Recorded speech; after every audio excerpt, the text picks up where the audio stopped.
दोस्तों, बंगाल में चुनाव से पहले राष्ट्रपति द्रौपदी मुर्मू ने ममता बनर्जी को बहुत बड़ा झटका दिया है। यह झटका बंगाल सरकार यानी ममता सरकार के 3 बिल जो यूनिवर्सिटी को लेकर के थे उनको विधानसभा से पास कराया गया था और राष्ट्रपति के हस्ताक्षर के लिए उनको भेजा गया था, जिस पर हस्ताक्षर करने से द्रौपदी मुर्मू ने मना कर दिया। इसके साथ ही अब यह साफ हो गया कि बंगाल के जो राज्यपाल हैं सीवी आनंद बोस, अब वो ही यूनिवर्सिटी के चांसलर बने रहेंगे। यूनिवर्सिटी के चांसलर का यह विवाद बहुत पुराना है। ममता बनर्जी शुरू से इस कोशिश में है कि जितनी भी यूनिवर्सिटियां सरकार से सहायता प्राप्त हैं उसकी चांसलर वो खुद बन जाएं।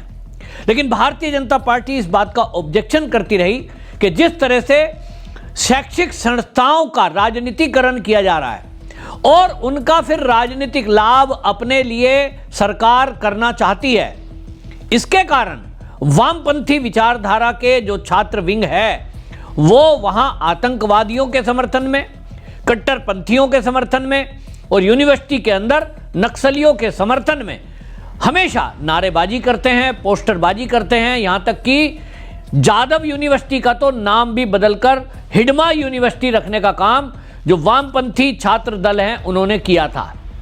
अब अगर ऐसा हो जाता है कि यूनिवर्सिटी का जो चांसलर है अगर ममता बनर्जी बन जाती, तो ममता बनर्जी जिस तरह से बंगाल में मुख्यमंत्री बनने के बाद तुष्टीकरण की राजनीति कर रही हैं, जिसके कारण देश के अंदर पश्चिम बंगाल के रास्ते पूरे भारत में आज घुसपैठिए और रोहिंग्या फैले हुए हैं, उसके लिए यदि कोई सबसे ज़्यादा जिम्मेदार है तो वो ममता बनर्जी है। और यदि सोचिए ऐसे में यूनिवर्सिटियों में अगर इन्हीं का आधिपत्य हो गया, टीएमसी के लोग पहले से ही वहाँ दबाव बनाए हुए हैं, लेकिन ममता बनर्जी अगर चांसलर हो जाती है तब फिर वहाँ जो भी नियुक्तियाँ होंगी, चाहे वो क्लर्क की हो, फिर चाहे प्रोफेसर की हो, फिर चाहे वहाँ कोई बिल्डिंग बननी हो या किसी भी प्रकार का कोई खरीद फरोख्त की बात हो, तो वो चांसलर के हाथ में होता है। तो फिर ये जो फंड है इसमें घोटाले किए जाएंगे, क्योंकि भारतीय जनता पार्टी के नेताओं का ये कहना है कि जितनी भी बंगाल में सरकारी नौकरियों में भर्ती हुई है उसमें ममता बनर्जी ने तुष्टीकरण किया है और एक विशेष वर्ग को लाभ देने के लिए, उनका वोट लेने के लिए एक तरफा उनकी नियुक्तियों में ज़्यादा अधिकता देखी गई है। या तो वामपंथी लोगों का कब्जा है, वरना जो है वहाँ देखिए घुसपैठियों का कब्जा है। पिछले दिनों ऐसी भी खबरें आई थी कि कुछ वामपंथी दल जो है वो वहाँ यूनिवर्सिटी में जिस तरह से एक्टिव हैं, कहीं ना कहीं एक आशंका पैदा होती है, आरोप लग रहे हैं कि भाई यूनिवर्सिटी को देश विरोधी गतिविधि चलाने का एक अड्डा ये वामपंथी बनाते हैं। हमने देखा है दिल्ली में, हमने जेएनयू को देखा है, जब मोदी सरकार केंद्र में नहीं थी उसके पहले की हमने चीज़ देखी है कि भारत के टुकड़े करने के नारे जिस तरह से वहाँ लगते गए हैं, संसद के हमलावर और आतंकवादियों के पक्ष में कितने अफजल मारोगे हर घर से अफजल निकलेगा, ये नारे वहाँ लगते रहे हैं। इसी तरह के कुछ एक्टिविटी पश्चिम बंगाल में जो यूनिवर्सिटियां हैं उनके अंदर भी होती रही है और इसीलिए इसका विरोध भारतीय जनता पार्टी कर रही थी। तो भाई इसी मामले में जो सीवी आनंद बोस हैं वो जो है इस बात को कतई तैयार नहीं थे कि वहाँ यूनिवर्सिटियों में जो नियुक्ति का मामला है वो सरकार के हाथ में जाए। अधिकांश जो प्रदेश हैं उनके अंदर ये व्यवस्था है कि जो राज्य का राज्यपाल है वो उनका चांसलर होता है, लेकिन ममता बनर्जी तो एक तरह से कहें जैसे बीजेपी के नेताओं का कहना है कि डिक्टेटरशिप चलाना चाहती है। उनका मकसद था कि जिस तरह से सरकारी मदद लेने वाले ये सब यूनिवर्सिटियां हैं ये उनके अंडर में रहे, लेकिन क्यों नहीं रहे, इस पर क्यों केंद्र सरकार अड़ी रही, क्योंकि राष्ट्रपति का कोई फैसला सरकार का फैसला है। तो आपको बता दूं कि इसमें एक ही बात है, आपको इस समझने के लिए समझना पड़ेगा कि पहले आपको जैसे मैंने बताया, पहले बताता हूं कि ये विधेयक क्या है। 2022 में पश्चिम बंगाल सरकार ने 3 संशोधन बिल पेश किए थे। उसमें एक था West Bengal University Law Amendment Bill 2022, एक था आलिया यूनिवर्सिटी अमेंडमेंट बिल 2022, तीसरा था West Bengal University of Health Sciences Amendment Bill 2022। इन बिलों का मकसद ये था कि राज्य की सरकार की मदद वाली यूनिवर्सिटियों में चांसलर के तौर पर राज्यपाल की जगह मुख्यमंत्री को नियुक्त कर दिया जाए। अब इससे प्रशासनिक फैसले जल्दी होंगे, ऐसा कहना था। यूनिवर्सिटी का कामकाज बेहतर होगा। अब नियुक्तियों में देरी हो रही थी, तो इसमें मामला सुप्रीम कोर्ट तक पहुंचा। सुप्रीम कोर्ट की देखरेख में ये कहा गया कि भाई जब तक पूर्णकालिक कोई नियुक्ति नहीं हो जाती है, फैसला नहीं हो जाता, तब तक टेम्परेरी कुछ लोगों को वहाँ वाइस चांसलर की पोस्ट देकर और काम को ठीक सुचारू रूप से चलाना चाहिए। लेकिन ये जो बिल है ममता बनर्जी ने 2024 में, जून 2024 में ये मंजूरी आनंद सीवी बोस ने जब नहीं दी तो सरकार ने इसको राष्ट्रपति के पास भेज दिया।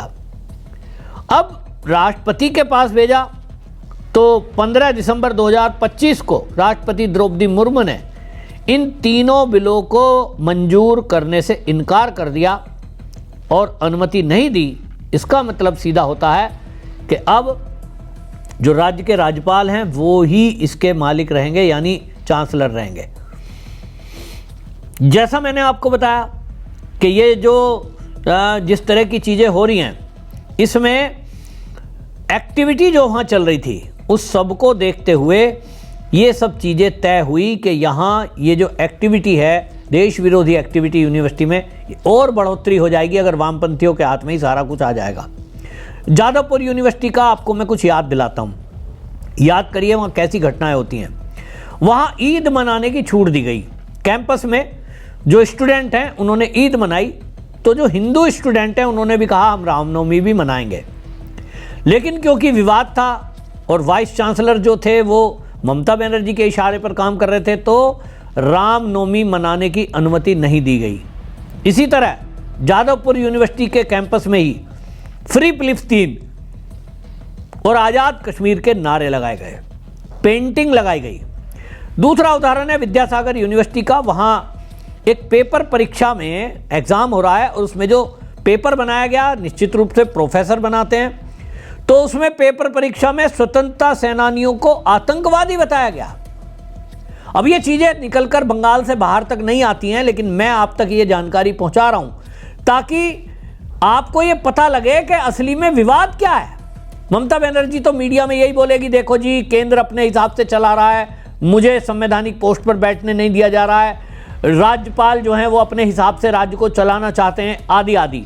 लेकिन मैं विवाद का असली कारण बता रहा हूं कि आप सोचिए कि इस देश के स्वतंत्रता सेनानियों को यदि आतंकवादी बताया जाएगा, प्रोफेसर इस काम में लगेंगे, स्टूडेंट इस काम में लगेंगे, तो अगली पीढ़ी तो वैसा ही समझेगी।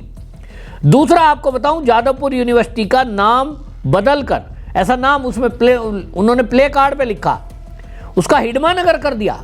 कौन है ये हिडमा? हिडमा वही नक्सली है जिसके ऊपर कम से कम 150 सीआरपीएफ के जवानों को मारकर उनकी हत्या करने का आरोप है। आम आदमियों को कितना मारा है वो तो अलग है, लेकिन हमारी सुरक्षा बलों के जवान की 150 से अधिक जवानों की हत्या करने का आरोपी, उसको ढेर कर दिया हमारे सुरक्षा बलों ने, तो ये उसके नाम पर नगर रखना चाहते हैं, मतलब पूरा यूनिवर्सिटी का नाम ही बदल दो। इस तरह की एक्टिविटी यहाँ चल रही थी और इसीलिए ये तय हुआ कि यहाँ देश विरोधी एक्टिविटी नहीं चलने दी जाएगी। और इसीलिए जो राज्यपाल हैं उन्होंने सीधा कहा कि यहाँ इस तरह की कोई भी एक्टिविटी चलेगी नहीं, और जो चांसलर है वो राज्यपाल होता है, तो आपका अधिकार क्या है। तो ममता बनर्जी ने इसी में अमिटमेंट कर दिया, क्योंकि पहला कानून यही था। वामपंथियों की सरकार यहाँ रही है, ममता बनर्जी भी 3 टर्म की जो है आप देखिए मुख्यमंत्री है, और उनके कार्यकाल में यहाँ नियम अभी तक यही था कि जो भी राज्यपाल है वो ही यूनिवर्सिटियों का चांसलर होगा। लेकिन ममता बनर्जी ने इस बिल को बदला, अमेंडमेंट किया उसमें, इस कानून में, और उसमें यह कर दिया प्रावधान कि मुख्यमंत्री होगी, और इसी को राष्ट्रपति ने नामंजूर कर दिया।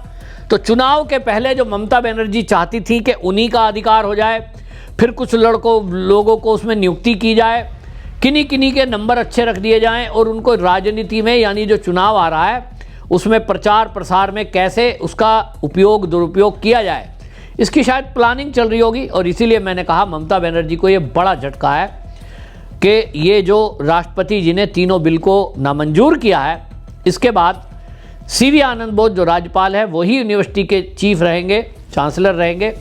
ममता बनर्जी की कोई भी ऐसी चाल अब चलेगी नहीं कि वो छात्रों को कहीं किसी तरह इस्तेमाल कर सके। आपकी क्या राय है? कमेंट में जरूर लिखें, वीडियो शेयर करें। वंदे मातरम।